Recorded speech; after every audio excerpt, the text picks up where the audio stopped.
En mis libros he relatado todas las ocurrencias con las que aparece el verbo bara y significa intervenir. Es una situación ya existente para modificarla para los propios fines. Y esto es lo que hicieron los Elohim. Y la Biblia también nos dice los nombres. Uno se llama Kamosh, el otro se llamaba Milcom. Luego hay otros Elohim de otros pueblos como Adá, como Dagón, como Melcar, como Asherá. Así cada pueblo tenía su propio Elohim. Entonces, el líder, por así decirlo, es el león. Y no es casualidad que en hebreo el león tenga un significado preciso, el que está arriba, incluida la clonación, fabricaron el Homo sapiens. La Biblia habla claramente de cirugías e intervenciones genéticas, es decir, estos Elohim han intervenido varias veces y cuando, por ejemplo, hablamos de la creación de Eva, la descripción, pero tampoco hacen falta mis traducciones, ya se encuentran en las Biblias que todos tenemos en casa. Hay una descripción clara de una intervención de ingeniería genética, una operación quirúrgica. Es decir, se dice que ellos, los Elohim, indujeron a Adán un sueño muy profundo, es decir, anestesia. Encontradas en el Génesis, en el Éxodo, en el libro del profeta Zacarías, etc., Ezequiel habla claramente de las máquinas voladoras que estos Elohim tenían a su disposición. Y Ezequiel también dice que eran máquinas que hacían ruido al levantarse de la tierra. Y Ezequiel también dice que él viajaba en esas máquinas porque los Elohim lo llevaron. ¿Crees que la información que contiene está oculta? En cierto punto hay que pensar que tal vez todo lo que parece sí es cierto en el sentido de Elohim no es Dios, no es un Dios, digamos, entonces viene la pregunta, ¿por qué está oculto o está oculto o estamos equivocados? ¿Por qué tenemos otra opinión? ¿Dónde está exactamente el problema? Creo que está oculto porque las altas jerarquías saben, las otras jerarquías de la iglesia obviamente, saben estas cosas porque se entiende que si se dice según nuestra tradición, si se dice que la Biblia no habla de Dios, pues muchas personas fracasan en todo porque no pueden o no quieren distinguir entre la posible realidad de la existencia de Dios y lo que está escrito en este libro, dado que ese libro fue tomado como base para hablar de Dios. Ahora, se vuelve difícil decirle a la gente, mira, nos, nos equivocamos. Digamos, este, ese libro no habla de Dios, pero Dios existe porque la gente vincula la idea de Dios con la Biblia. Y en cambio necesitamos poder dividir las dos cosas. Es decir, el que está arriba, es decir, el líder, y uno de los dos hijos dijo, pero si queremos, ya hay aquí en la tierra alguien quien pueda trabajar para nosotros. Basta con que lo metamos dentro de algo nuestro. Es decir, por lo tanto, metieron dentro de una parte de su material genético en la Biblia. Se llama Shalem. De hecho, la Biblia dice que Génesis, que fuimos hechos con él, Selén de los Elohim, y Selén significa lo que contiene la imagen. Ahora sabemos de lo que contiene nuestra imagen en el ADN, que significa cortar, cortar, es decir, fuimos hechos, dice la Biblia, con el Selén de los Elohim, o sea, con ese algo que contiene la imagen, la huella de los Elohim. Como nació el Homo erectus o el Homo habilis, el Homo sapiens. Bienvenidos a mi mundo de conciencia, tu canal que te acompaña en tu despertar. Mi nombre es Chris. ¿Alguna vez has sentido curiosidad de saber respuestas de nuestra historia, de quiénes somos, quién nos creó? ¿Cómo? Pues eso mismo le sucede a Mauro Biglino, pues su pasión por las lenguas antiguas y el hebreo antiguo lo llevan al Vaticano. Pero hay un momento que su relación cambia o cambió cuando él comienza a salir en público y hablar de estos temas y lo despidieron. Acá lo dejo en tu interpretación. ¿Por qué crees que lo despidieron? Porque si un hombre empieza a encontrar errores en las traducciones y esto mismo lo lleva al Vaticano, y él comienza a hablar de estos mismos errores, ¿por qué lo despide el Vaticano? ¿Verdad? Pues sí, acá a este punto sí lo dejo. Hay un podcast que Mauro es invitado, es el podcast de Will Jones, y hay varias menciones, varios puntos interesantes que él hace. Entonces, quise traerlos acá al canal. El podcast es en italiano, así que tuve que traducirlo. Y hay varios puntos que son interesantes. Que él menciona sobre la creación de la mujer, ¿verdad? Todos sabemos y nos han dicho la historia, sale la costilla del hombre. Pero aquí estaríamos hablando ya de una intervención genética. Eh, para aquellos tiempos sería mucho el avance a nivel tecnológico. Estamos hablando de genética. Que Yahvé no sería el único Elohim, ¿verdad? Eh, Otro punto que me llevó a traducirlo es la creación de la raza humana, de nuestra evolución. Inclusive en documentales anteriores que he visto, esto también se menciona, que hay una intervención de varias razas, lo que es en la creación de la raza humana. Y acá puedo mezclar varios puntos. Por ejemplo, a nivel de nuestro ADN, que se dice que está esta chispa divina, está este sello de estos seres. Y acá podemos mezclar como los dones o poderes, por decirlo así, que se habla mucho, se menciona. Entonces es muy interesante. Y hay un video inclusive de Mario Sabán, que voy a poner por acá, donde él habla de el poder de las palabras, de estos escritos antiguos, inclusive sobre los 72 nombres de Jesús. Hay una historia que él cuenta, por acá lo estaría poniendo. Una mujer, fue un caso sonado en Argentina, de la hija de un banquero, donde había estado en coma. Esta mujer entró en coma por un accidente de tránsito y ya desde el punto de vista médico, los médicos dijeron que no podían hacer nada, que si la desenchufaban ya moría. Y claro, nadie sabía porque se iba a mantener en una especie de estado vegetal, ¿no? Y a este banquero le dijeron, mire, la única forma que tenemos es llamar a uno de los grandes cabalistas de Israel que vive en Jerusalén, que se llama Isaac Kaduri. Y este banquero dijo, yo, a ver, lo que me pida este hombre, yo voy a pagar porque es mi hija, a mí no me interesa. Y entonces habló o con él o con el secretario, él ya casi no hablaba porque a los 90 y pico de años entró en un silencio prácticamente total.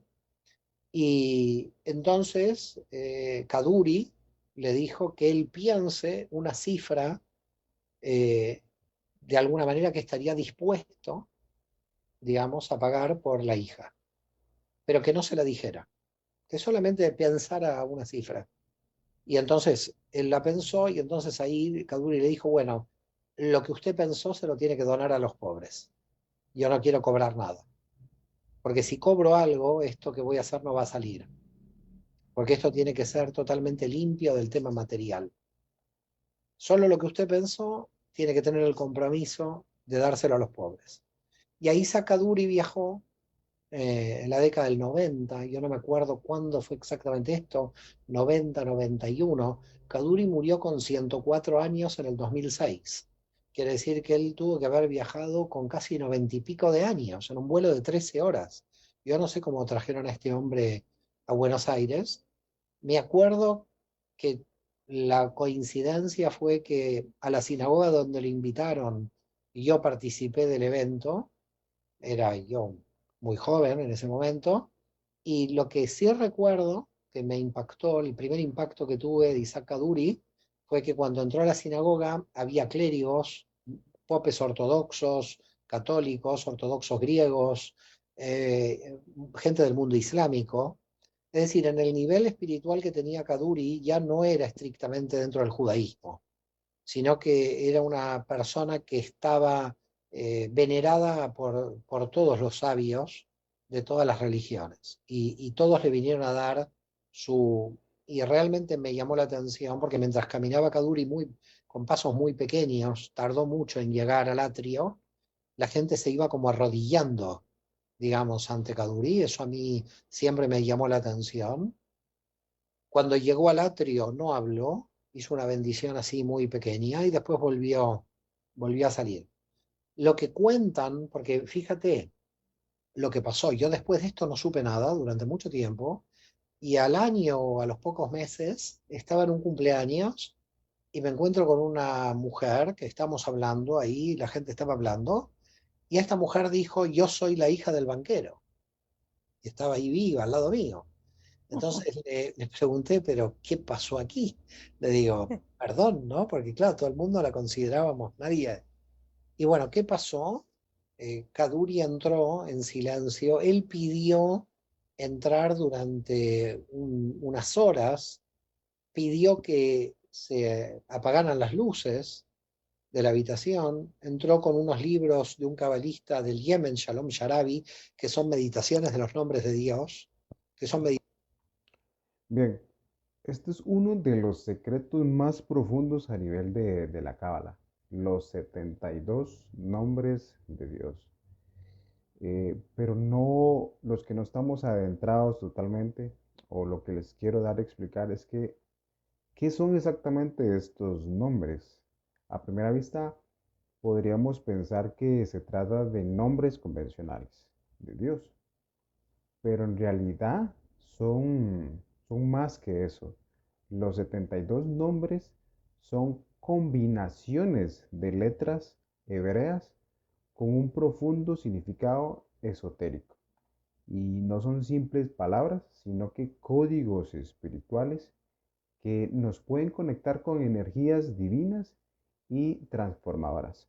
Hay algo importante que yo pude descubrir meditando eh, a a mis inicios. Antes, cuando yo meditaba y sentía energías,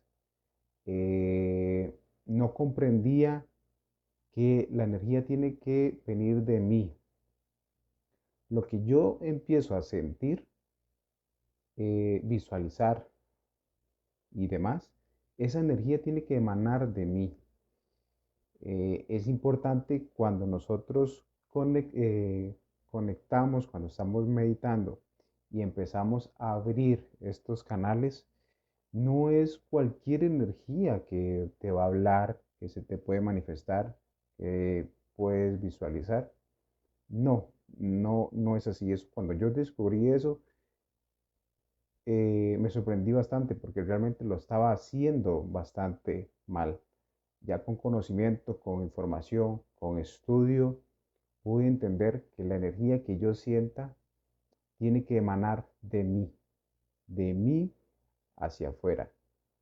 Y con eso es lo que yo puedo confiar. ¿Por qué explico esto? porque en las meditaciones de los 72 nombres de Dios, sí es importante tener ese origen que podemos encontrarlo inclusive en versículos de Éxodo de 14:19 al 21, que según la tradición cabalística contienen los secretos para acceder a diferentes niveles de conciencia y acercarnos a la divinidad. Los cabalistas explican que estos versículos, cuando se combinan de una manera específica, revelan 72 manifestaciones de decretar o manifestar estos aspectos divinos. Pues con lo que quiero explicar es que es importante poder destacar que estos nombres no se refieren a Dios en el sentido convencional, en la cual nos podemos conocer, sino que representan 72 fuerzas de cualidades espirituales que podemos activar en nuestra vida cotidiana para transformar nuestra realidad.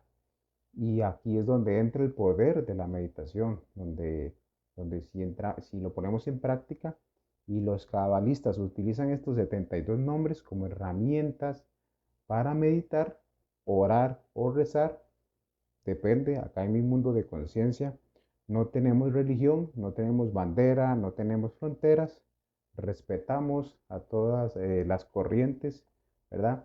Y más estas herramientas como un vehículo para activar esas energías específicas, ya sea para protección, curación o sabiduría o un crecimiento espiritual.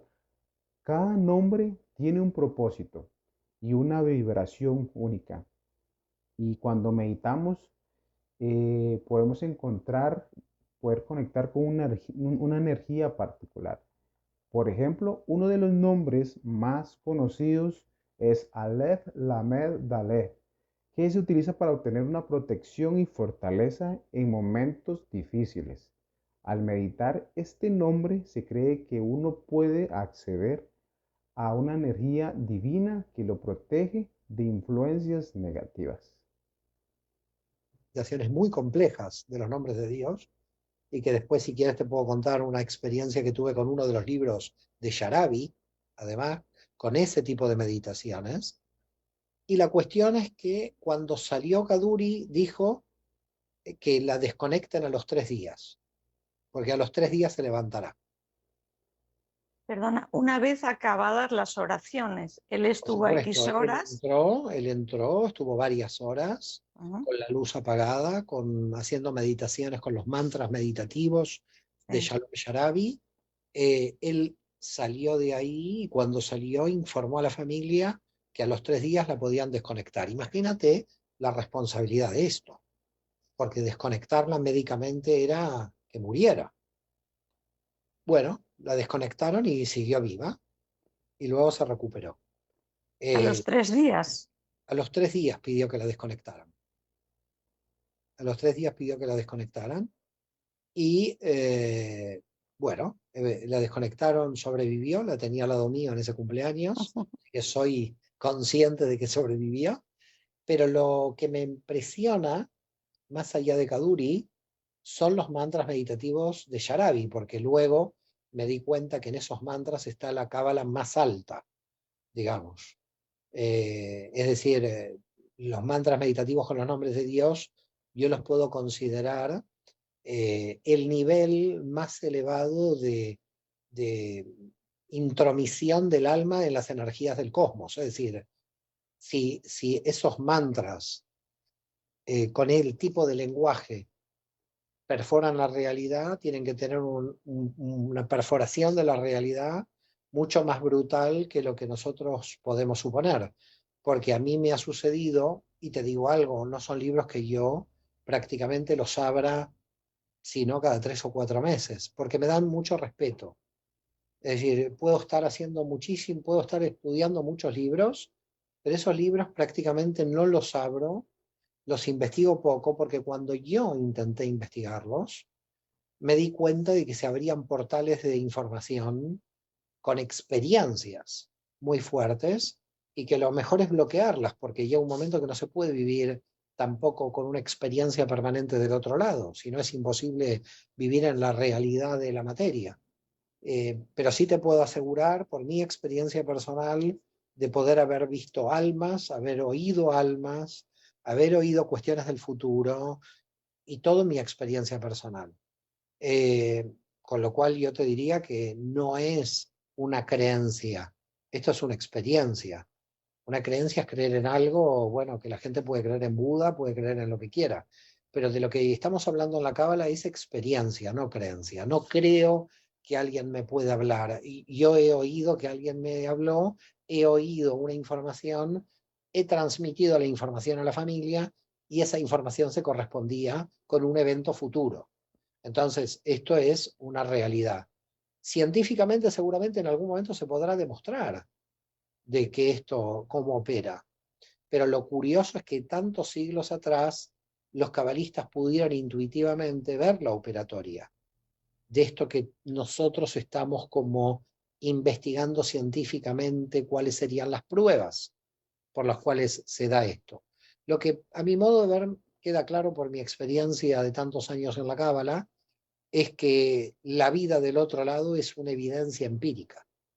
Es decir, las almas del otro lado, en otro tiempo y espacio, como decía Moisés Cordovero, el gran cabalista de Safed, las almas del otro lado se comunican con nosotros, tienen información, el pasado y el presente y el futuro se mezclan del otro lado, por lo tanto se puede ver tanto para atrás como para adelante. Nosotros no, porque con la materia estamos en una linealidad del tiempo, pero ahí del otro lado la energía no tiene la linealidad del tiempo que tenemos nosotros, entonces hay otra percepción del tiempo. Y por lo tanto, vuelvo a reiterarte, no es un tema de creencias, es un tema de experiencia. Y acá me quiero detener lo que es un momento, porque me resonó, al menos a mí, fue sobre el Maestro Jesús. Esto va más allá que si existió o no existió. Y Mauro también lo menciona, lo que es en el podcast. Creo que aún no lo hemos entendido, no lo hemos dimensionado, ni con toda la inteligencia que lleva la raza humana, ni el avance que tenemos. Creo que sí es importante, ojalá lo puedas apreciar y que tenemos un mapa. Jesús nos dejó un mapa y pues ojalá lo puedas entender como buen acuariano. No soy un ser muy mental, todos los acuarianos me van a entender. No soy de decir todo así directamente. Me gusta esa parte mental. La persona, si está interesada, pueda buscarlo. Y no hablo de este mapa de coordenadas o latitudes, ¿verdad? Siempre en mis videos trato de mencionar cosas importantes. Siempre en todos mis videos hay puntos importantes. No lo había dicho, pero pues ahí están mis videos. Inclusive, pues voy a mencionarte algunos de estas coordenadas o estos puntos. Si pues si te interesa, puedes buscarlo, ¿verdad? Creo que va más allá de lo exterior, es algo más interno. Y hay algo que nos interesa a todos como seres humanos que no hemos trabajado, no hemos hecho, seguimos cometiendo los mismos errores. Y pues si están dentro de nosotros, es nuestro deber poder encontrarnos. Y creo que esa búsqueda, esas incógnitas, esas preguntas, esas respuestas, que nos vamos a ir de acá sin saber todo. O sea, eh, no quiere decir que si porque buscas, lees, estudias, aprendes, vas a saber todo.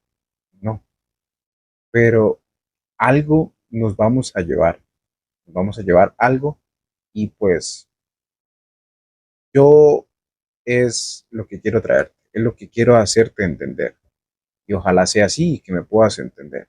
Si, si no es así, pues espero que cuando busques lo puedas entender mejor. Ahí uno de los puntos del mapa que menciona Jesús es: benditos sean los pobres de espíritu, de ellos es el reino de los cielos. Benditos sean los puros de corazón, porque ellos verán a Dios. Y bendito seas tú cuando otros te rechacen y te persigan, y murmuren toda clase de malvadas mentiras en tu contra por seguirme. Alégrense porque su recompensa será grande en los cielos. Bueno, y ya para terminar, antes de pasar a ver el podcast, antes de pasar el video, quiero pedirles algo. Nunca he pedido nada, lo que es en el video. A pesar de que es un canal bastante pequeño que estamos comenzando, he visto muchos comentarios, inclusive con faltas de respeto.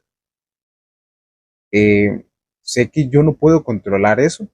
Bueno, si quiero puedo quitar la parte de los comentarios, pero recordar que somos seres únicos y diferentes, y más cuando estamos hablando de la Biblia, más cuando estamos hablando de Dios, más cuando estamos hablando de nuestra creación.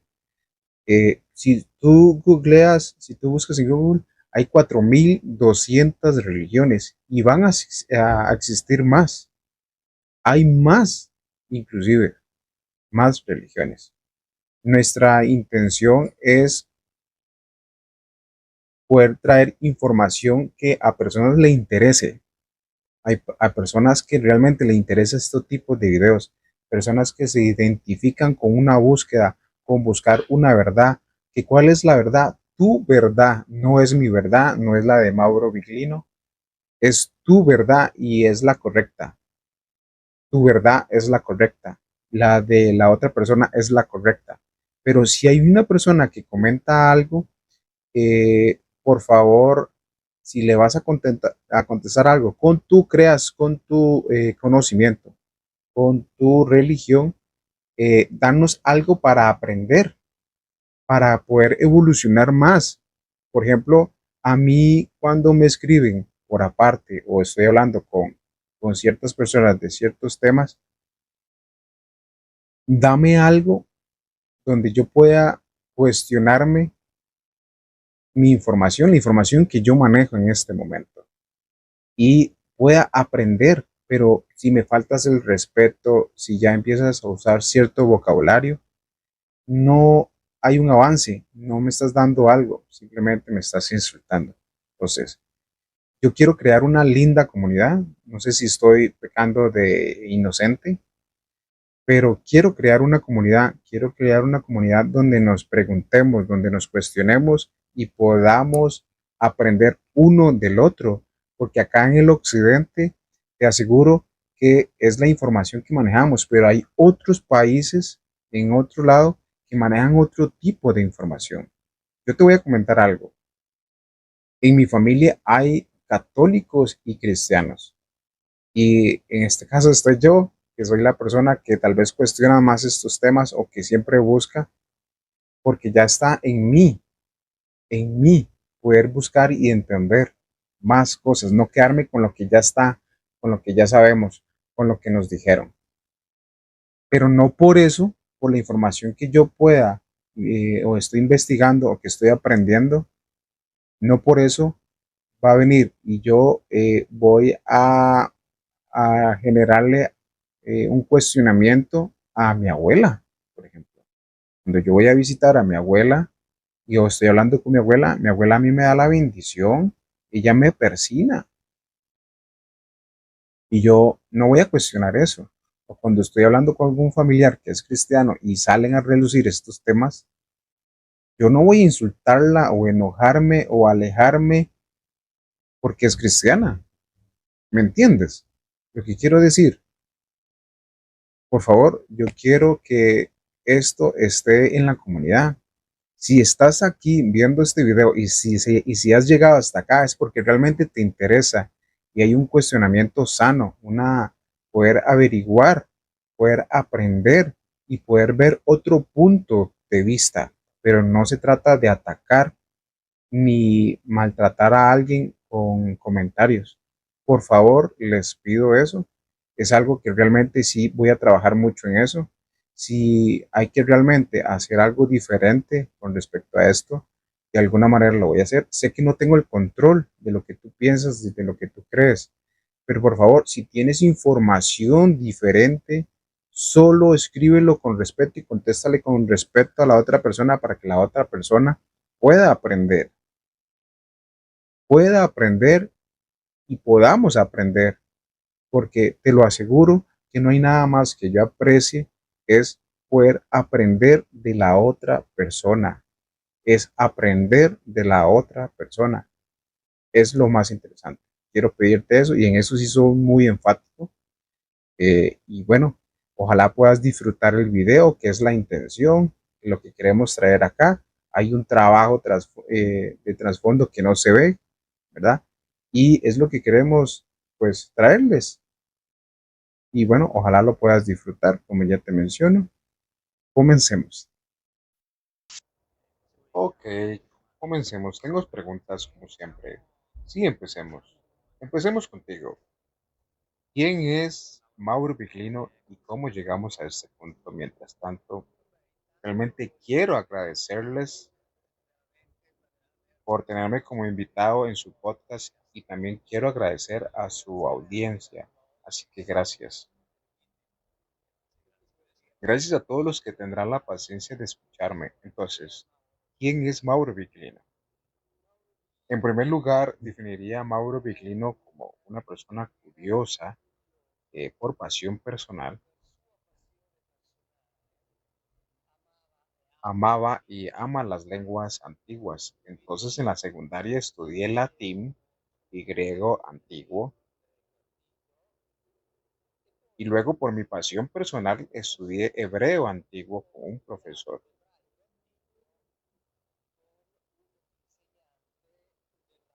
de la comunidad judía de la ciudad de Turín donde vivo y lo estudié porque quería. Estaba intrigado obviamente por textos en los que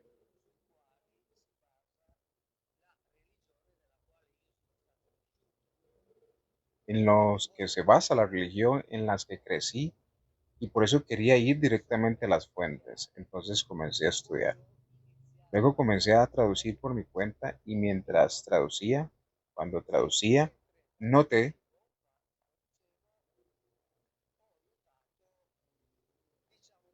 digamos, unas inconsistencias y entonces con mucha humildad, porque obviamente no soy nadie, con mucha humildad envié estas inconsistencias a la editorial católica italiana más importante que trabajaba con el Vaticano, que es Edizioni San Pablo, y para mi gran sorpresa me respondieron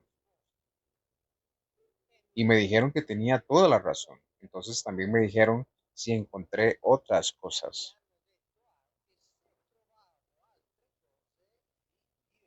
¿Qué decirles? Y así lo hice. Encontré otras tres o cuatro traducciones, digamos, que no eran exactamente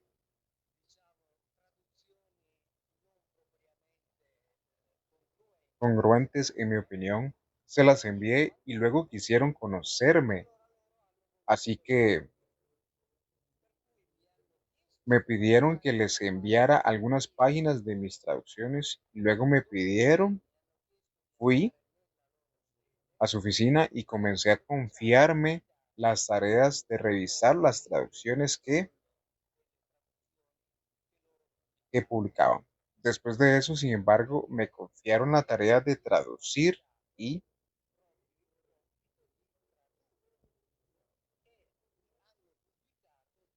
y publicaron 17 libros del Antiguo Testamento que traduje literalmente del hebreo, porque me pidieron que hiciera la traducción literal y así lo hice. Luego, en un momento dado, en el 2010, comencé a hablar públicamente y también a escribir sobre, digamos, llamémosle errores, digamos así. y me despidieron inmediatamente. O sea, inmediatamente terminaron la relación laboral. Mientras tanto, ya tenían otros dos libros que me habían pedido que los tradujera, pero ya no los publicaron porque ya no querían publicar con mi nombre. Obviamente porque había empezado a hablar públicamente entonces desde el 2010.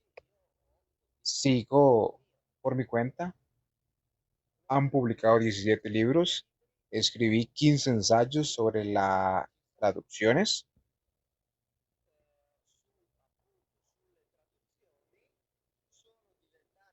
Afortunadamente se convirtieron en bestseller, publicados por Mondadori, Mondadori, que es la editorial italiana más importante, una de las más importantes de Europa. Y luego seguí adelante. Ahora también estoy publicando con la editorial Tutti, que es esta la editorial Tutti, porque la editorial Tutti publica mis libros en inglés y por lo tanto, como has visto, también comencé a publicar en inglés. Mientras tanto, desde el 2010 he dado alrededor de 300 conferencias en Italia y Europa. Y luego tengo este canal oficial Mauro Biglino, donde hago videos y donde simplemente cuento mis curiosidades. Lo que quiero decir, si me, si me permiten, porque es importante, es que no cuestiono en absoluto la existencia de Dios. No trato con eso. No es mi trabajo.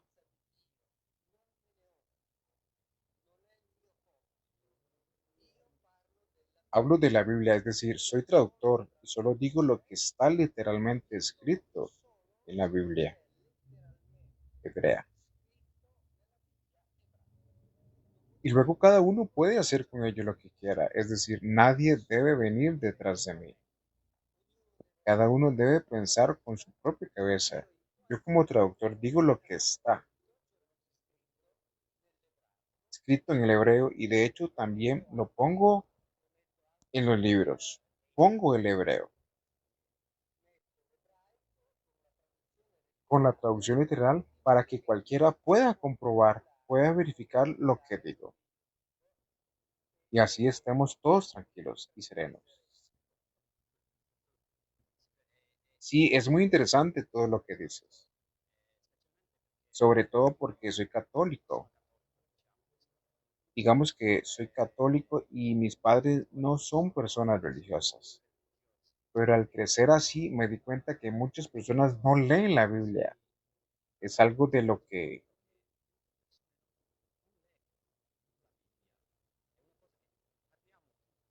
todos hablamos sobre la Biblia, de la historia de la Biblia, pero no entendemos exactamente qué sucede. Entonces la primera pregunta, estos errores, usted dijo en 2010 que empezó a hablar, errores, Es cierto lo que dice John, eh, que es el libro más vendido, la Biblia, es el libro más traducido, pero no solo es el que está más en las casas, pero no es el que se lee más. Y al encontrar esas traducciones de Mauro, ¿verdad? Cuando yo traduje el video, por eso quise traerlo, ¿verdad? Porque son puntos bastante importantes donde uno se pone a cuestionar más si lo que dice acá es realmente verdadero o son partes de la historia, inclusive de, de otras culturas. Entonces, sí quiero que prestemos muchísima atención a las preguntas que hace este hombre. Este hombre hace las preguntas que tal vez muchos de los que van a ver este video han estado ahí en su mente, siempre han querido saber un poco más y con esta oportunidad que tenemos con Mauro, por eso es que lo traigo acá. Entonces, prestemos mucha atención a estas preguntas porque va a hablar de una serie de videos que voy a estar realizando y acá sería como una de las piezas para que puedas seguir con los próximos videos. ¿Cuáles fueron esos errores? Mire, la más importante que afecta a todo es la traducción de la palabra hebrea Elohim. Como dije antes, no me preocupa la existencia de Dios y respeto absolutamente la fe de todos porque es muy posible que Dios exista. Así que este no es un tema que cuestiono. El problema es que la palabra Elohim en la Biblia, la palabra hebrea, es la palabra que siempre se traduce como Dios, pero Elohim no significa Dios. Elohim es una palabra plural que indica una multiplicidad de individuos y la Biblia habla de esos. En particular habla de uno de ellos que se llama Yahvé, que es uno de los Elohim y que es el que cuida, digamos, aquel a quien le fue encomendado el pueblo de Israel. O sea, en particular le fue encomendado, como la Biblia dice claramente, con la familia de Jacob. Y Jacob es patriarca que luego toma el nombre de Israel. Por eso la Biblia trata de esto. Y de hecho, muchos eruditos judíos, incluso en las Biblias publicadas por los judíos, en las notas está escrito que la Biblia, por ejemplo, no trata de la creación del universo, sino de la formación del pueblo de Israel. Y esto es lo que está claramente escrito en la Biblia. El término Elohim, por así decirlo, nadie en el mundo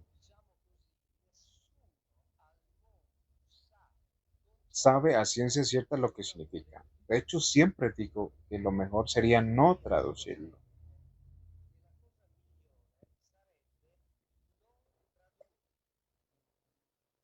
sino dejar Elohim para que respetemos a los autores antiguos. No hacemos traducciones imaginativas. Y por el contexto entendemos exactamente cada vez que encontramos esa palabra.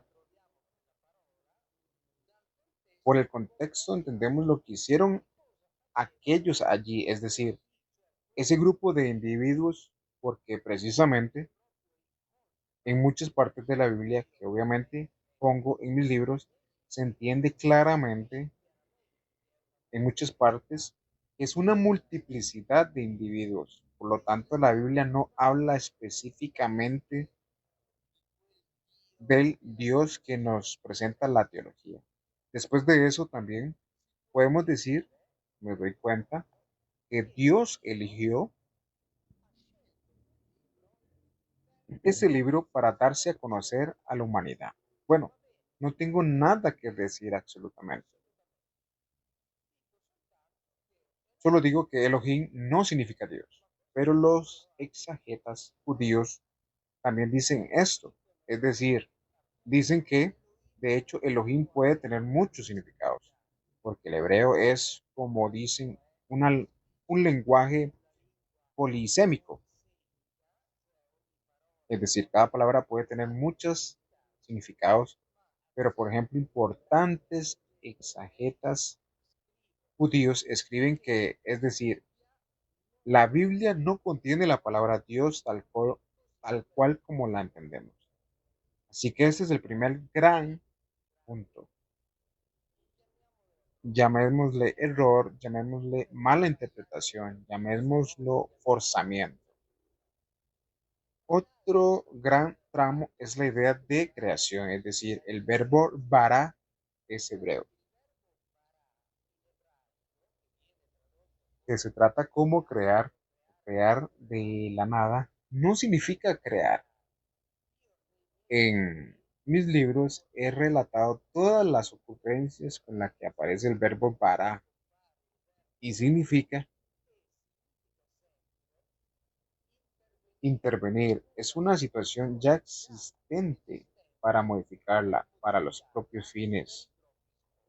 Y esto es lo que hicieron los Elohim, precisamente, cuando intervinieron.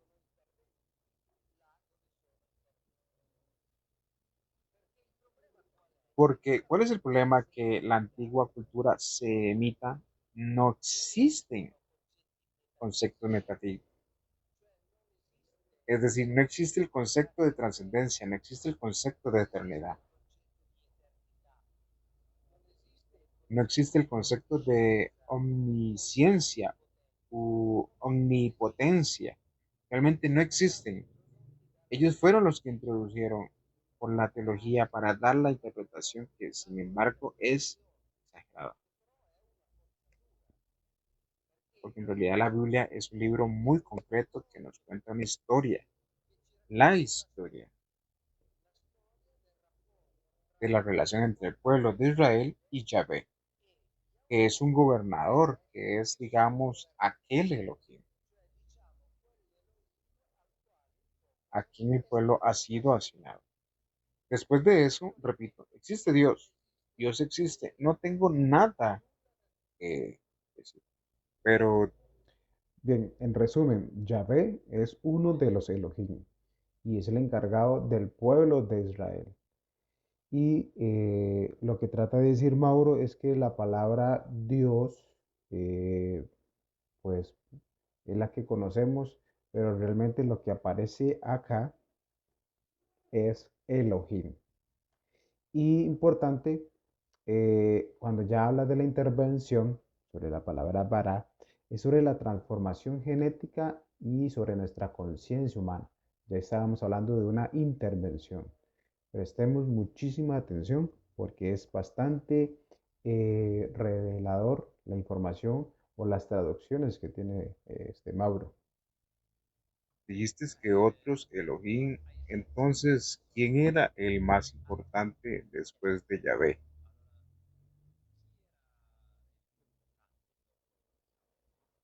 Luego, el más importante es el león a quien se menciona algunas veces en la Biblia, en particular, por ejemplo, en el libro de Deuteronomio, donde está escrito que el león es quien hizo las asignaciones, es decir, asignó un pueblo a un Elohim, y en el capítulo 32 de Deuteronomio está escrito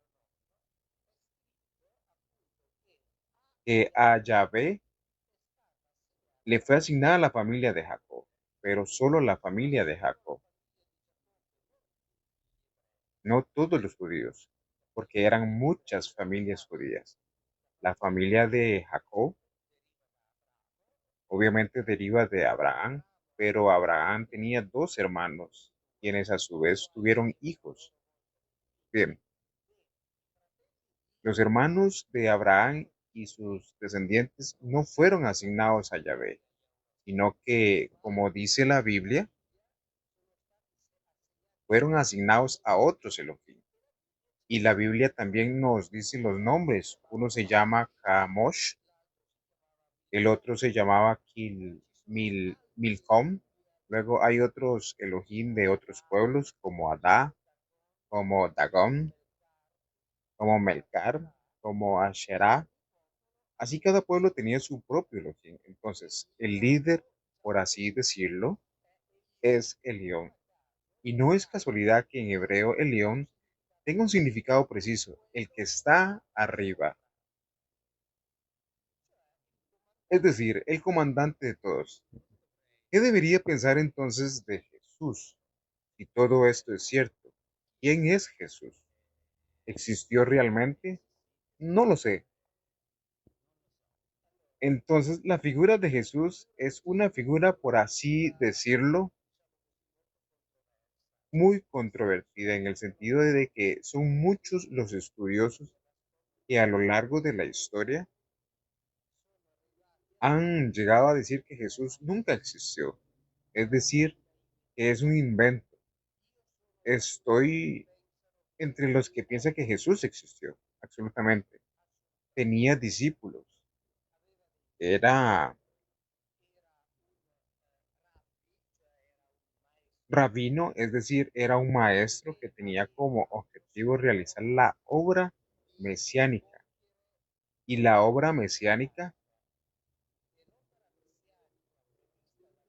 prevista por la Biblia era liberar al pueblo de Israel de la dominación extranjera.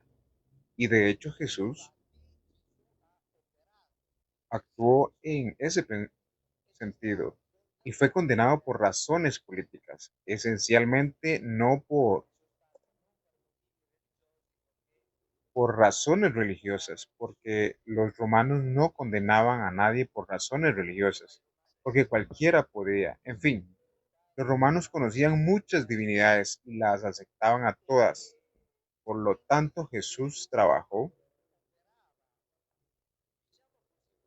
por así decirlo, en nombre de este Elohim, pero precisamente para realizar la obra mesiánica que estaba prevista para lo que debería haber sido el Mesías. El problema es porque entonces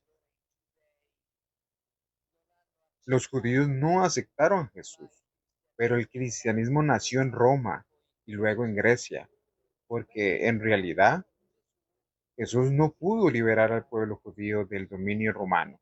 Y para los judíos, el Mesías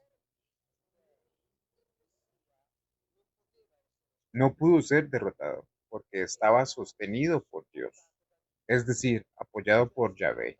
Y en cambio, lamentablemente, Jesús no pudo realizar, digamos que trabajaban la política de liberación. Luego la figura de Jesús fue reelaborada por el apóstol Pablo, quien le dio un valor universal a la figura de Jesús. Y ciertamente podemos decir que independientemente de quién haya sido el mensaje, digamos, de amor que extrajo de él, es un mensaje que tiene un valor universal. Porque si todos los hombres fuéramos lo suficientemente inteligentes como para entender que nuestra felicidad deriva de bienestar y de la felicidad de los demás, y si nosotros los hombres, por tanto, al despertarnos por la mañana, preocupados por hacer feliz a otro, sabríamos también que hay otros que se preocupan por hacernos felices a nosotros y viviríamos en un paraíso terrenal. El problema es que los humanos no somos tan inteligentes. Y también está el problema con la Navidad.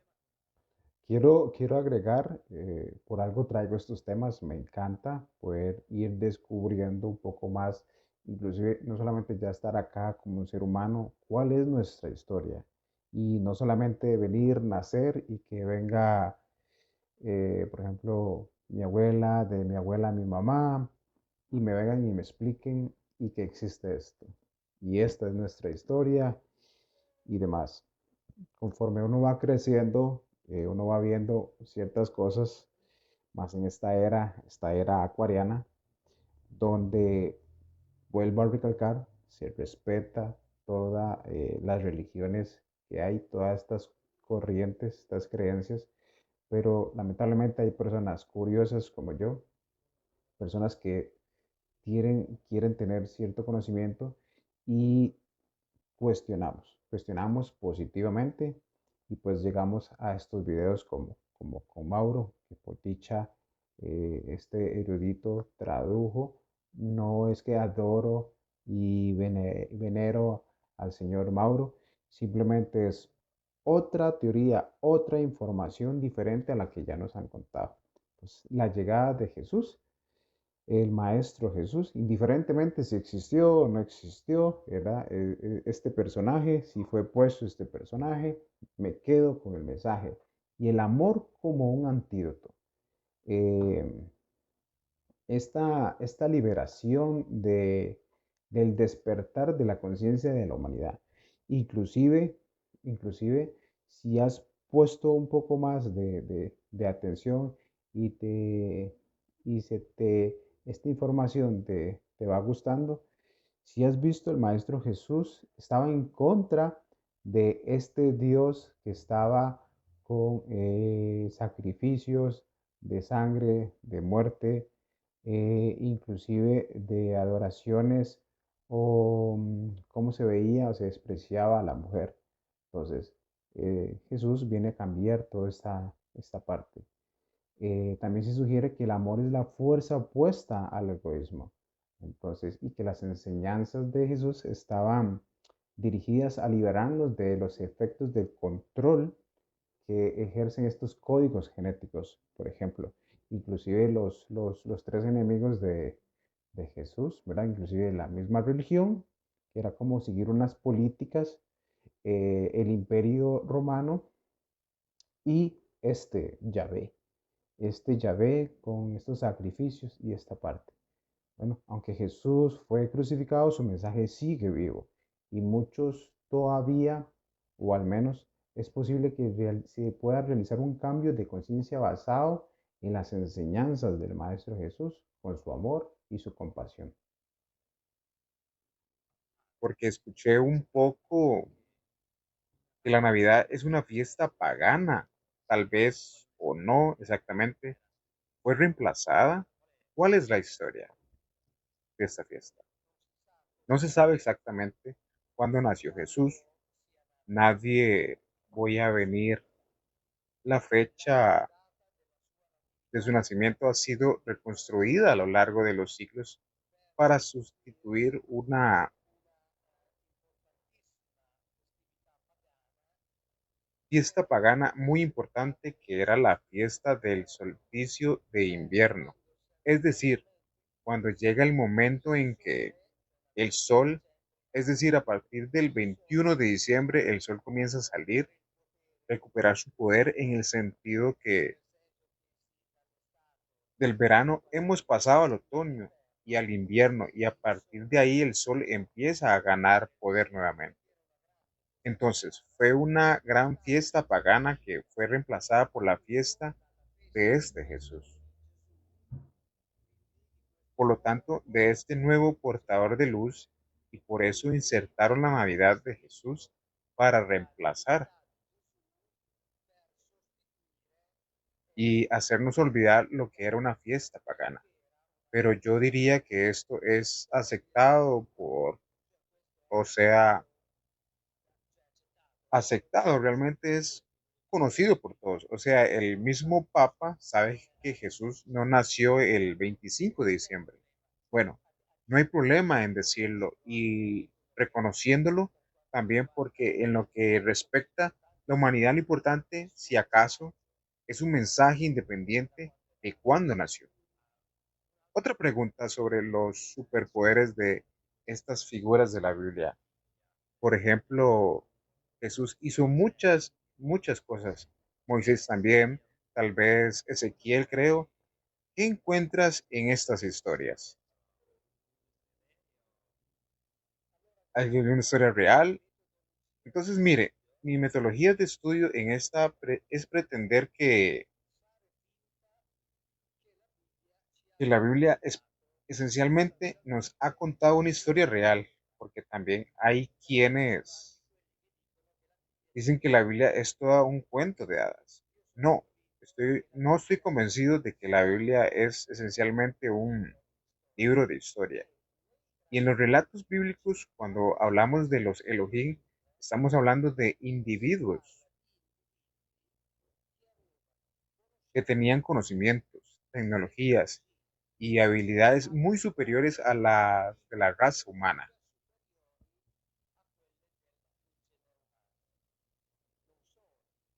No solo eso, y aquí también cito a exagetas judíos para que podamos estar tranquilos. Ok. Estos Elohim, con la ingeniería genética que conocían y aplicaban, incluida la clonación,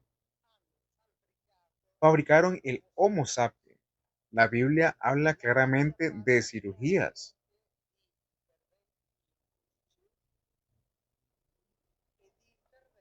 e intervenciones genéticas. El profesor Safran, judío de la Universidad de Jerusalén, que enseña ética medicina en la Universidad Hebrea, fue entrevistado cuando la oveja Dolly en Escocia fue clonada hace muchos años y respondió textualmente: la clonación no es un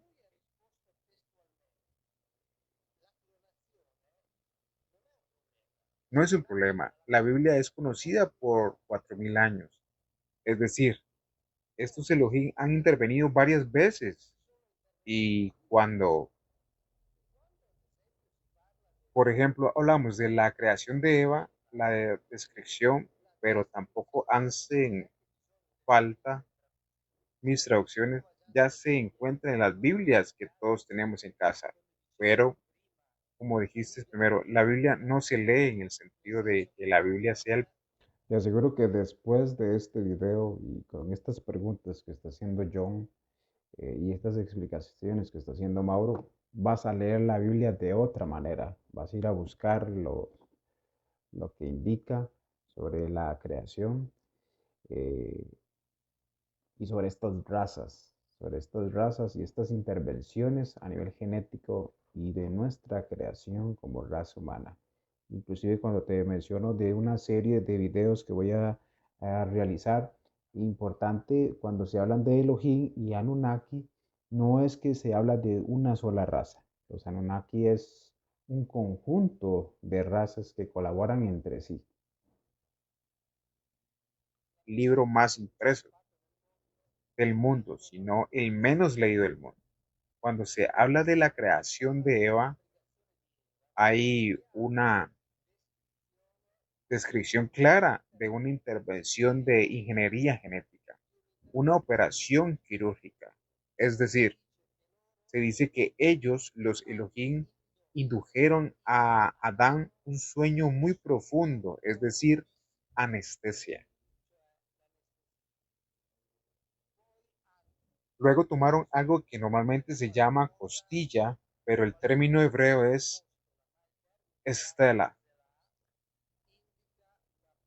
Indica una parte lateral curvada del cuerpo, por lo tanto podría ser también, por ejemplo, la cresta ilíaca y también una costilla. Y de los que tomaron, hicieron a Eva.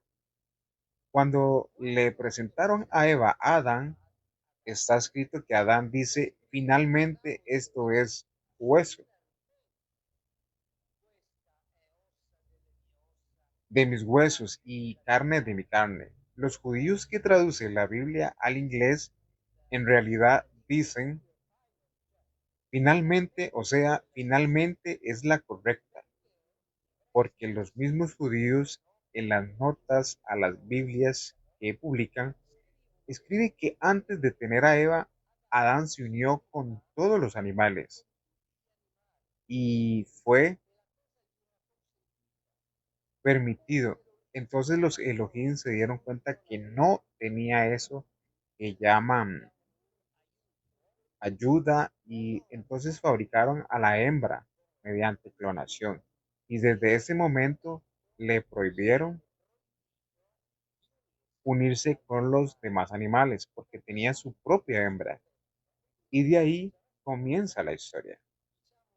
Digamos, particularmente del pueblo judío, mencionaste a Ezequiel primero.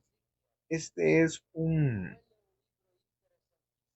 libro muy interesante porque junto con otras historias encontradas en el Génesis, en el Éxodo, en el libro del profeta Zacarías, etc., Ezequiel habla claramente de las máquinas voladoras que estos Elohim tenían a su disposición. Y Ezequiel también dice que eran máquinas que hacían ruido al levantarse de la tierra. Y Ezequiel también dice que él viajaba en esas máquinas porque los Elohim lo llevaron. Estaba el río Keber, que era un brazo de los ríos de Mesopotamia, y lo llevaron a Jerusalén. Entonces, no deberíamos sorprendernos porque esto no anula, por así decirlo, la historia de la Biblia, sino que valida la concreación de la historia bíblica. Por lo tanto, debemos tomar nota de esto. Entonces, quien quiera dará una alegórica interpretación, pero yo digo esto que está literalmente escrito allí. Luego cada uno elige. Hablemos.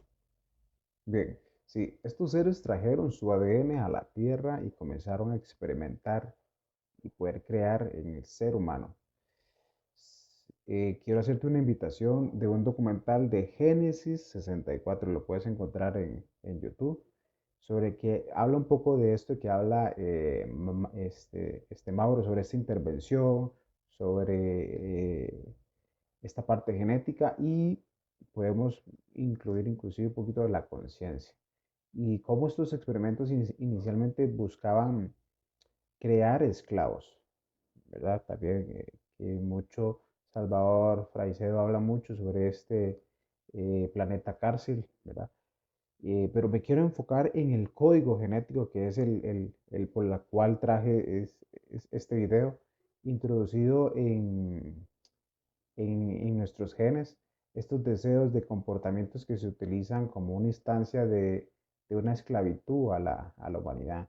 Y también es importante resaltar que estas razas son inherentemente malvadas. Entonces, ellos forman parte de un plan divino, quiero pensar eso también, que se escapa también de nuestra comprensión actual. Y aunque su intervención en nuestro ADN fue permitida, parece ser que hubiese una pieza de un plan mayor que tenemos que descubrir. Inclusive en el documental, o lo puedas buscar, se habla del mononito negro, que es una evolución de la conciencia. Pues es un aspecto fascinante en el documental porque hay una mención de este monolito negro que es un objeto que juega un papel crucial en la evolución de la conciencia. Inclusive este monolito parece ser un vehículo al, por el cual a través de los seres humanos fuimos inoculados con conciencia. Y inclusive puedes verlo en la película del 2001, Una Odisea del Espacio. Sé que es mucha información, pero puedes buscarlo. Ahí siempre, tú sabes que en las películas nos envían esta programación predictiva y demás. Y lo que quiero enfocar sobre este monolito simboliza el salto de cómo estos cómo dimos este salto a lo que es ahora lo que conocemos como el ser humano, de un estado de inconsciencia a uno con conciencia superior. Pues en muchas culturas el negro se asocia al despertar de la conciencia. Por ejemplo, en el pensamiento tolteca se habla que es un espejo humeante o un espejo negro que nos puede representar como nuestra autoconciencia, que a través de este monolito o espejo, el ser humano se da cuenta de su existencia y comienza su evolución espiritual. Eh, entonces, algo más o menos así, pues puedes ver lo que es en el documental, en Génesis 64, y también con estas explicaciones, y más a futuro, más a fondo, en la seguidilla de videos que estaremos realizando, hablando un poquito más sobre esta intervención y sobre estas razas, y por tanto, sobre esta conciencia, esta chispa que hace que queramos siempre seguir evolucionando.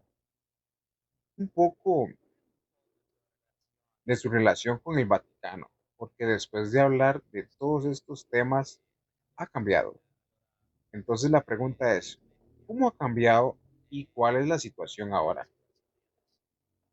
Pero la situación ahora es que trabajo por mi cuenta, en el sentido de que sé lo que la gente piensa de mí. Trabajo en el Vaticano. Sé que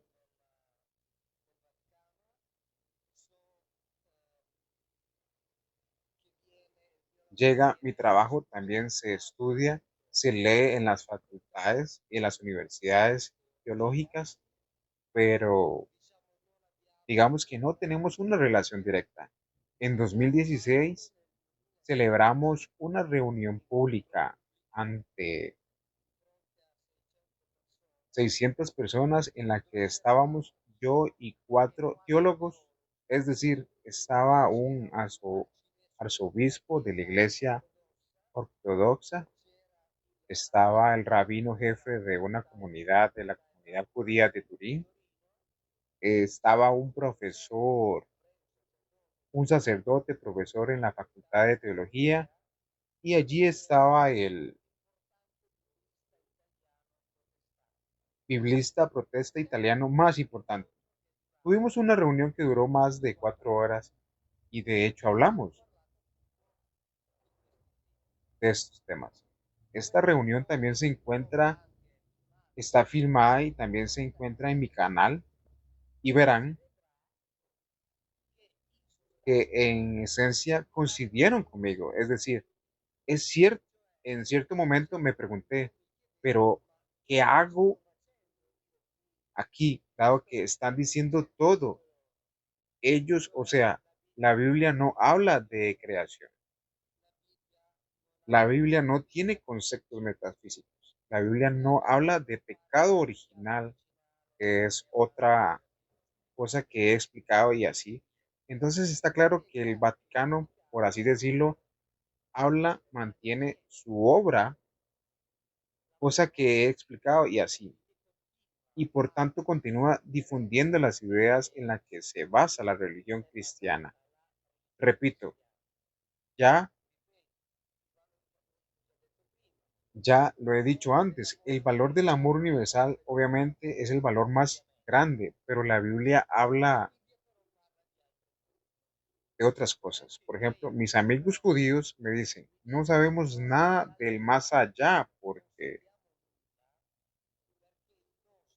el nuestro, es decir, Yahvé, nunca habló de ello. Y así es. Y por lo tanto es una elaboración teológica que bien puede ser cierta por amor de Dios, no lo sé. Lo que viene después de la muerte. Las posibilidades absolutamente no tengo exclusiones, no pretendo cuestionar. La fe de nadie, me limito a hablar de un libro y eso es lo que está escrito en ese libro. Sí. ¿Crees que la información que contiene está oculta?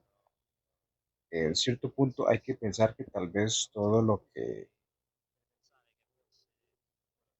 parece, sí es cierto en el sentido de Elohim, no es Dios, no es un Dios, digamos, entonces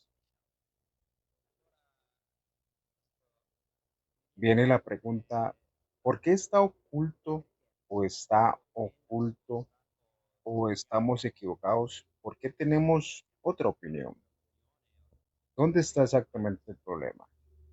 Creo que está oculto porque las altas jerarquías saben, las otras jerarquías de la iglesia obviamente, saben estas cosas porque se entiende que si se dice según nuestra tradición, si se dice que la Biblia no habla de Dios, pues muchas personas fracasan en todo porque no pueden o no quieren distinguir entre la posible realidad de la existencia de Dios y lo que está escrito en este libro, dado que ese libro fue tomado como base para hablar de Dios. Ahora, se vuelve difícil decirle a la gente, mira, nos, nos equivocamos. Digamos, este ese libro no habla de Dios, pero Dios existe porque la gente vincula la idea de Dios con la Biblia. Y en cambio necesitamos poder dividir las dos cosas. Entonces, ¿quién tiene fe? Siempre digo, no debe dejarse llevar por lo que digo, sino que debe vivir esa fe, en absoluta tranquilidad, porque no sé cuál es la verdad. Solo puedo decir lo que hay. Está escrito en un libro, pero no sé si ese libro contiene la verdad. Si ya hemos hablado de los cambios en la Biblia y algo que me interesa mucho y estos textos gnósticos, si se dice eso en italiano, ¿cómo dicen exacto? Porque tienen un poco, digamos, que la información es diferente y no es exactamente lo que tenemos en la Biblia tradicional. Entonces, ¿cuál es la historia detrás de estos textos? Es exacto. Entonces, mira, con más razón que es diferente, porque la mentalidad es diferente y el ambiente cultural es el que nació la Biblia, por un lado, y los textos gnósticos por el otro es diferente. La Biblia nació dentro de una cultura típicamente semita, que es muy concreta, digamos material y que pretendía contar una historia, en particular la historia del pueblo de Israel. Los textos gnósticos están dentro de lo que llamamos la cultura elegéntica, que es decir, la cultura condicionada por la filosofía griega, y por tanto los textos gnósticos se basan en las elaboraciones filosóficas espiritistas,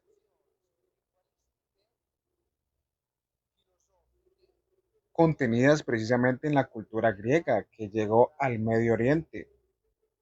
Sustancialmente después de que Alejandro Magno Grande, es decir, en los últimos siglos antes de Cristo, y que en ciertos aspectos también influyó en la Biblia, o mejor aún, influyó en la interpretación de la Biblia,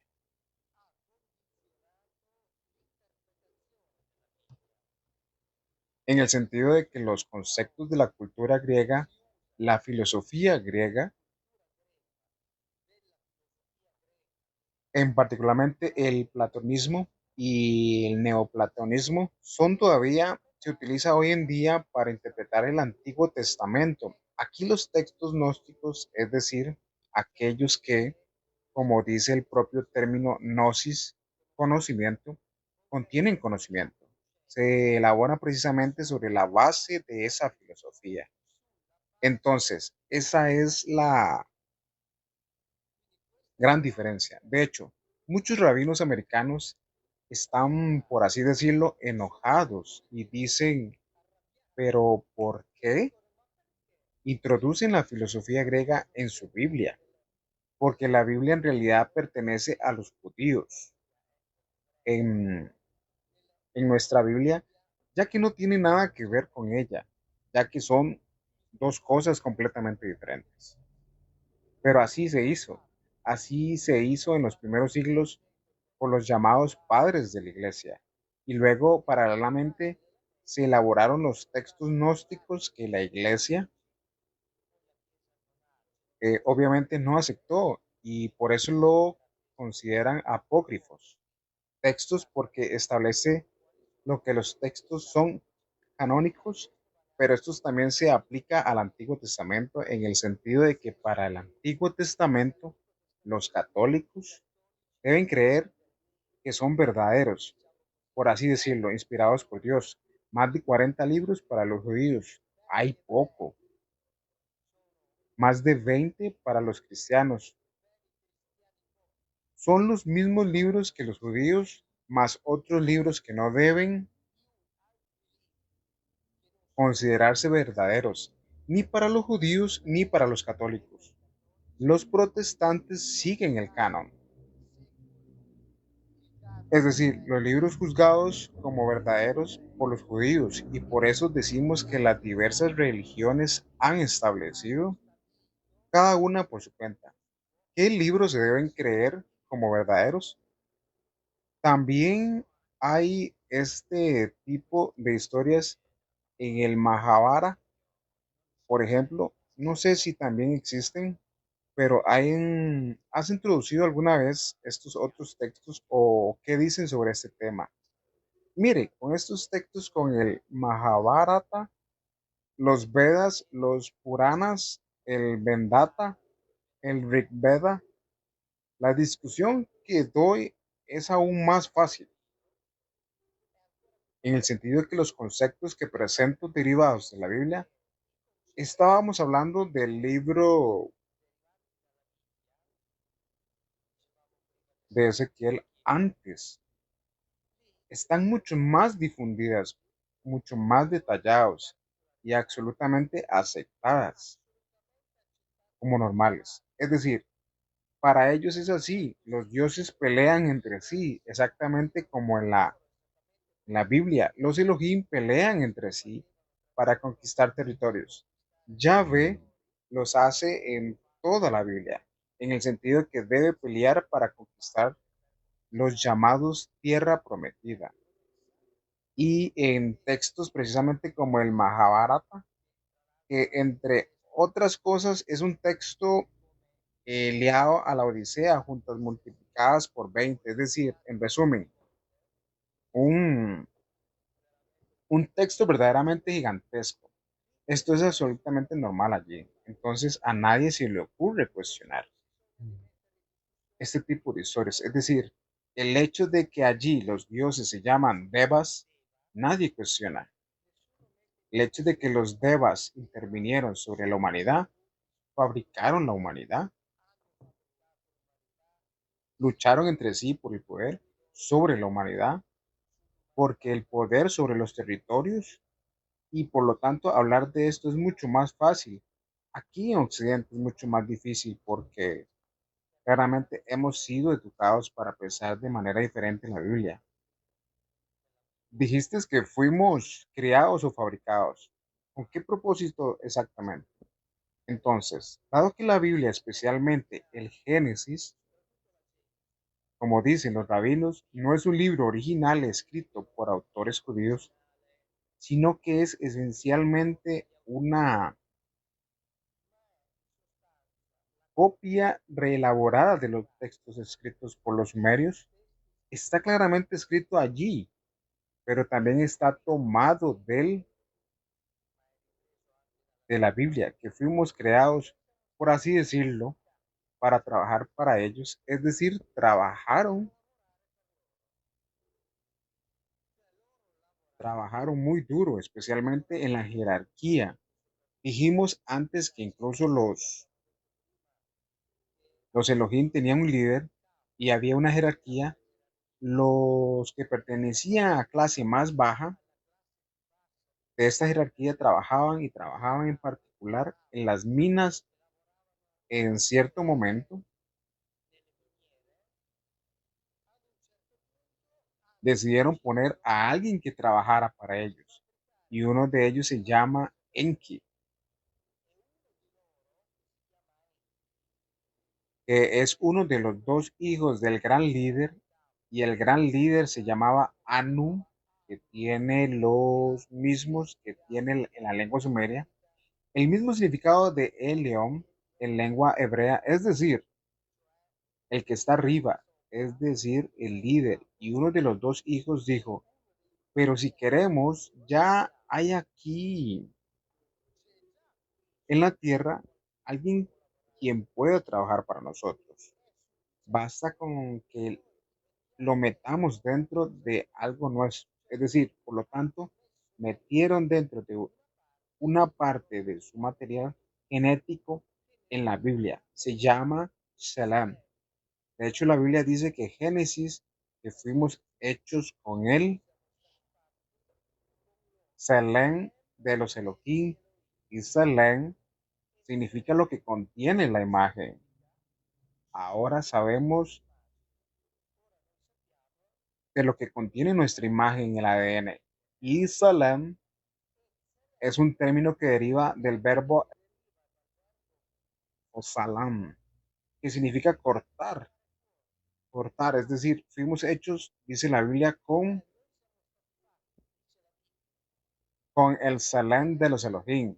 O sea, con ese algo que contiene la imagen, la huella de los Elohim, y que fue cortado, o sea, fue tomado y puesto dentro de lo que conocemos. Como nació el Homo erectus o el Homo habilis, el Homo sapiens, una cosa para mí también es que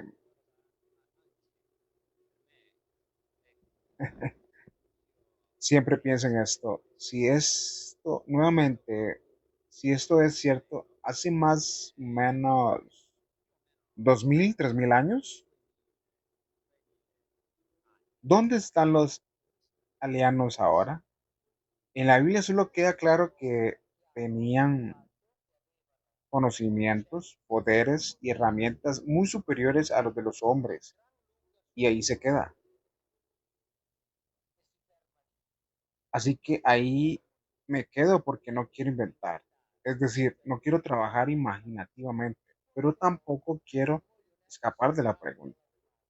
Y luego digamos esto, si pretendemos, como dije antes, de hecho, usted con razón dice si es verdad, porque siempre debemos pensar así como hipótesis. De lo contrario, nos convertiríamos en custodios de la verdad y nos volvemos dogmáticos. Evitar esto por completo. Debemos razonar con nuestra propia cabeza de forma independiente. Si es cierto, los antiguos nos contaban en esencia crónicas verdaderas, hay historias precisamente como usted mencionó, el Mahabharata, es decir, historias especialmente del lejano oriente, en resumen, es decir, de la religión hindú, por ejemplo, que dan indicaciones de posibles lugares de origen. Y, por ejemplo, uno de los lugares de origen se llama en su idioma Riga Shirash, que sería el hombro derecho de la constelación de Orión, como uno de los lugares de origen. Y dicen, son los hindúes que aquí llegaron varias razas que tomaron contacto con la humanidad y que por lo tanto, y aquí volvemos, por ejemplo, a los sumerios, hicieron varios experimentos antes de llegar a fabricar el sapien adecuado.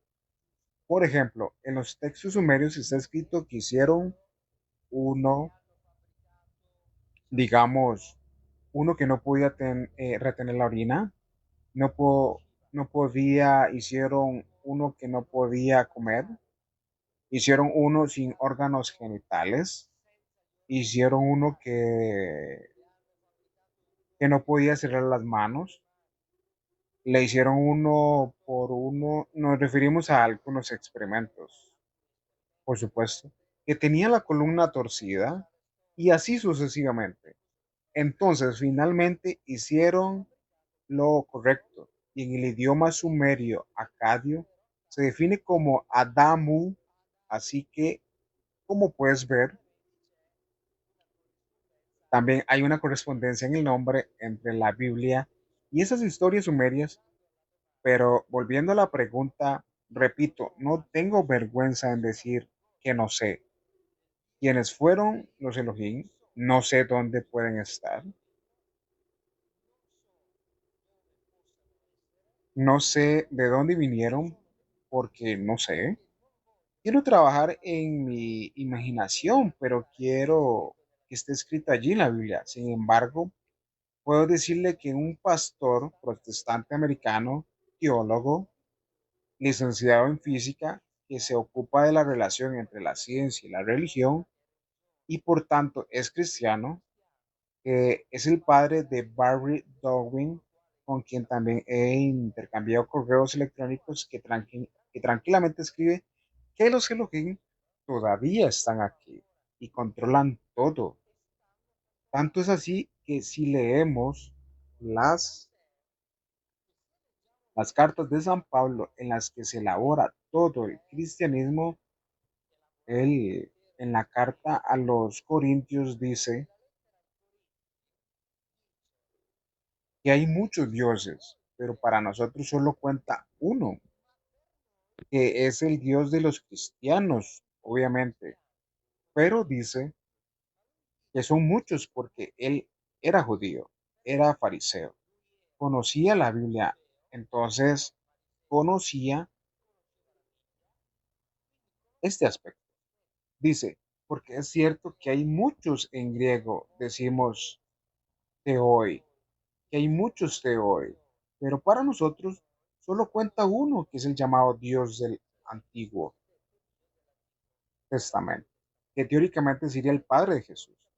¿Dónde están los Anunnaki en esta historia?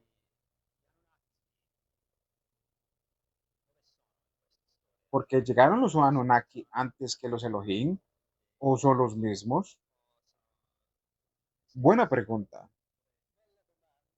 No entiendo la historia.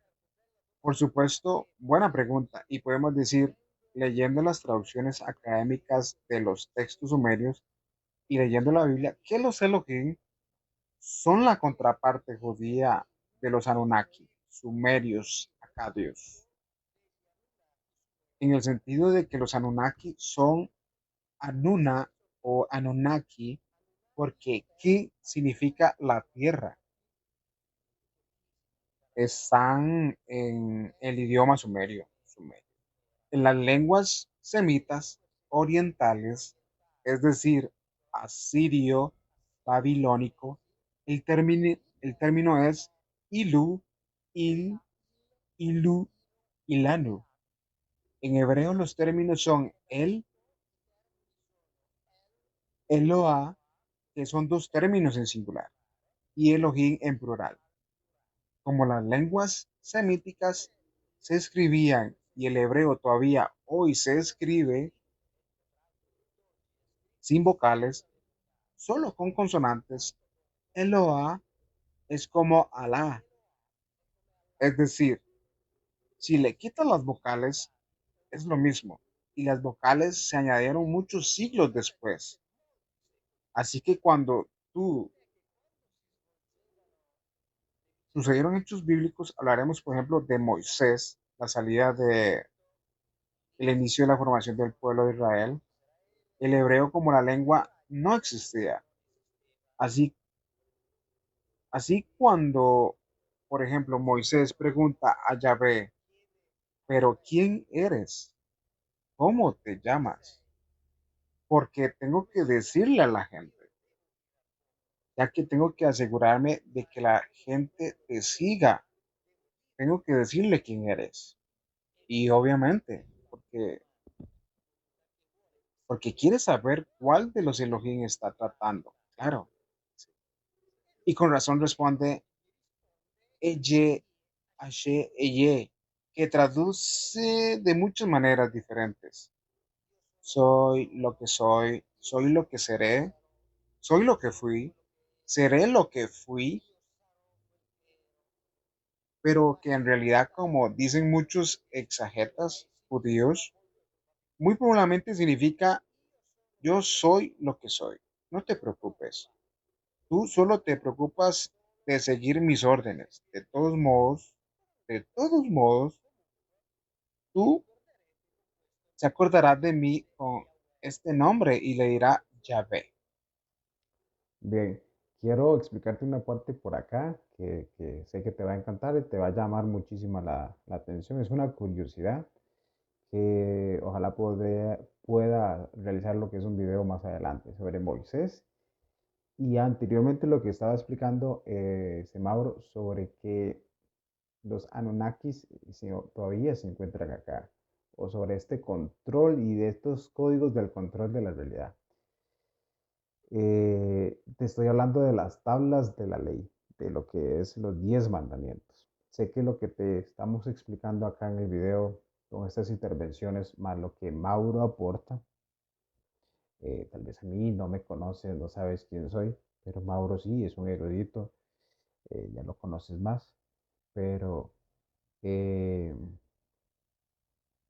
sí es diferente todo lo que nos han explicado ¿verdad? Y sobre estas tablas de la ley no son, o no solo eran mandamientos, sino son códigos que permiten manipular la realidad. Inclusive hay videos donde Mauro también ha explicado sobre sobre estas 12 tribus y que estos códigos fueron entregados a estas 12 tribus de Israel y tenían el poder de controlar el destino de la humanidad. Eventualmente una de estas tribus retendría todos los códigos, lo que les permitió como gobernar y manipular a las otras tribus y por extensión el resto de la humanidad. Aquí se menciona la conexión que podemos ya con la cábala y también maneja ese tipo de conocimientos esotérico y espiritual, ¿verdad? Entonces, quería traerlo aquí a colación y también sobre ya lo que menciona John, ¿dónde están los Anunnakis en lo que es en la historia? Pues acá, ya en la otra parte, otra cultura, ¿verdad? También sobre los Elohim, sobre los Nefilim y lo que, sobre esta realeza egipcia. En la historia se menciona que los Nefilim, quienes eran los descendientes de los Elohim, los cuales llegaron a la tierra y crearon a los seres humanos. Se cree que los faraones de Egipto descendían de estos seres y que los Nefilim fueron vistos como dioses por la humanidad. Sin embargo, podemos mencionar que estos Nefilim nunca abandonaron la tierra, a pesar de que afirmaban ser de las estrellas. Todo esto formaría parte de una manipulación genética y psicológica que les permitió gobernar sobre los humanos como si fueran dioses. Entonces, ya estoy hablando más de expansión sobre otras culturas y demás, pero sí quería como explicar esa parte. Pero ojo, no sabemos en qué idioma se lo dijo. Este nombre fue escrito ya que no sabemos las fechas exactas de los acontecimientos de Moisés. Digamos entre 3 y 5 siglos después de ser pronunciado. Y fue escrito solo con las consonantes. Yo, G, Ba, G. Las vocales, es decir, los sonidos de las vocales se colocaron otros 1400 años después, es decir, entre el 600 y el 900 después de Cristo.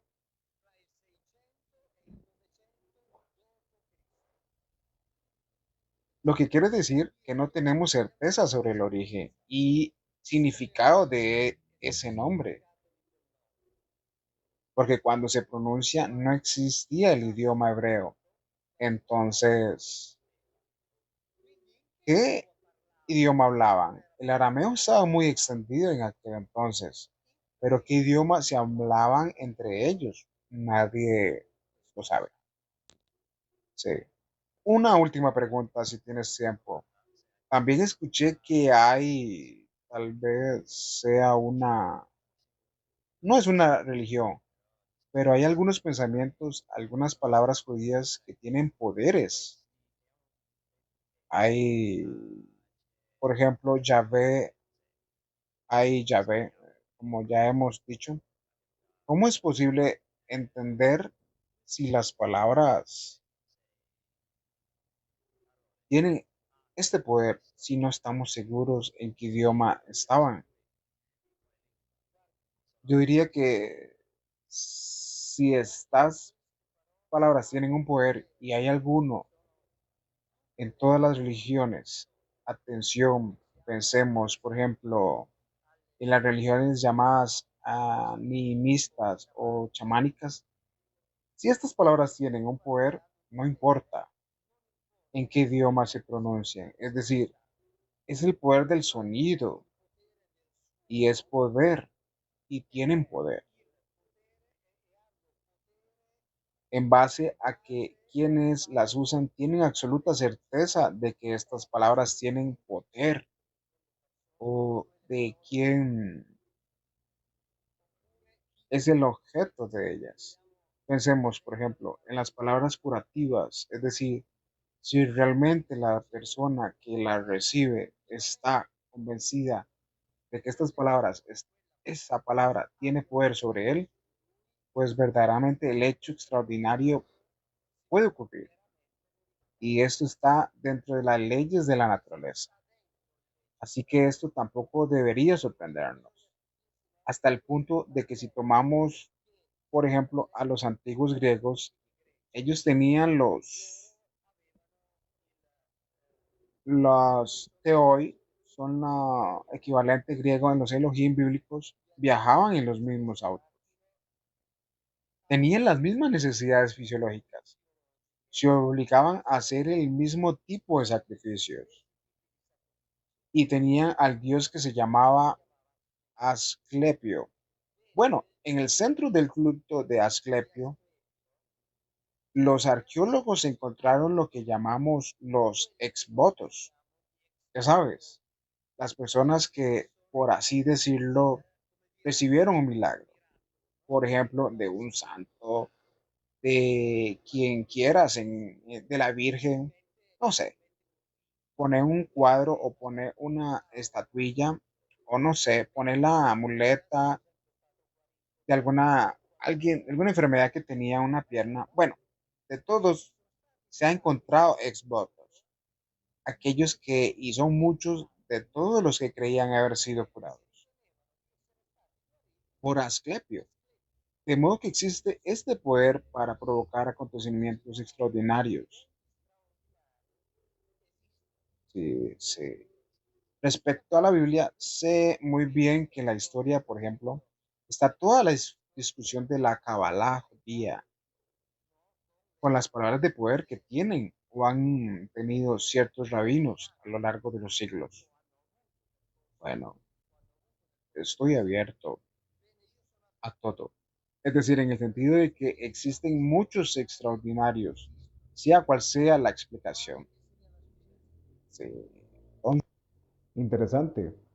¿Cómo aplicarlo en nuestras vidas, verdad? Lo interesante es que estos nombres, por ejemplo, como explicábamos al inicio del video, no están solamente reservados para los eruditos de la Kabbalah, sino que cualquier persona que esté interesada en lo que es la espiritualidad puede utilizarlo en su vida diaria, inclusive con todas las herramientas. La meditación es una herramienta, es una de tantas, y que podemos empezar a dedicar unos minutos al día a meditar con uno de estos nombres y reflexionar sobre la energía que deseemos activar, ya sea paz interior, una claridad mental o protección.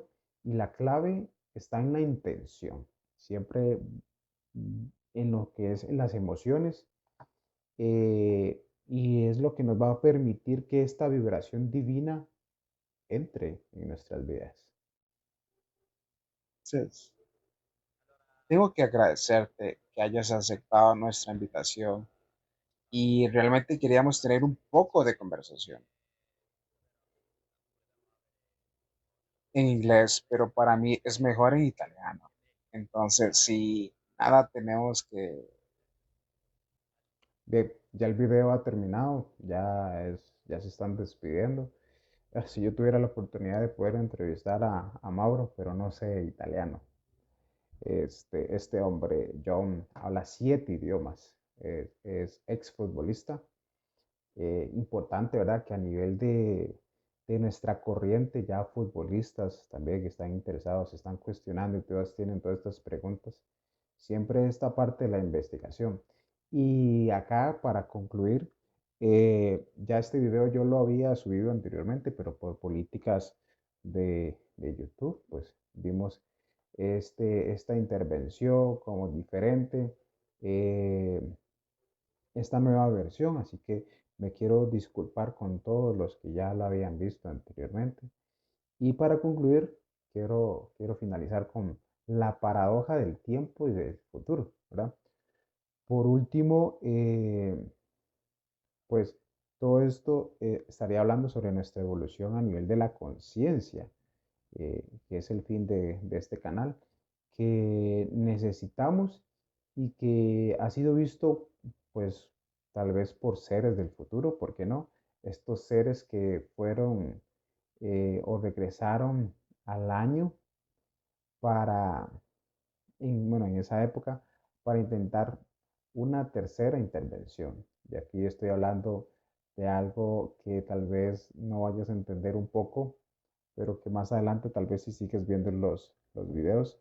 Lo que quiero darte a entender que eh, parece que ya hubo una intervención. Bueno, una de esas intervenciones es el Maestro Jesús. Te doy una tarea, que puedas investigar cuáles son las otras intervenciones y que estos seres, ¿verdad? Hay una intervención que regresaron en el año 1908 para intentar una tercera intervención destinada al despertar de la conciencia de la humanidad. Entonces yo te pregunto por acá, ¿qué tan despiertos realmente y evolutivamente estamos? Y esta paradoja del tiempo indica que pasado, presente y futuro se fusionan. Inclusive se dice que estamos en el pasado y que el cambio que necesitamos ya está ocurriendo. Pues estamos en esta era acuariana y pues la humanidad tiene o tenemos esta posibilidad de dar este salto evolutivo hacia una conciencia superior, pero que depende de cada uno de nosotros y pues decidir cuándo o cómo estamos listos para poder hacerlo. Pues este es mi aporte que yo quiero hacer en el canal, en mi mundo de conciencia. Te pido que te suscribas, que le des like y que nos puedas acompañar en los próximos videos. Nada más voy a darle acá clic para que puedas ver el final del video. Sin arte agradecerte si has llegado hasta acá.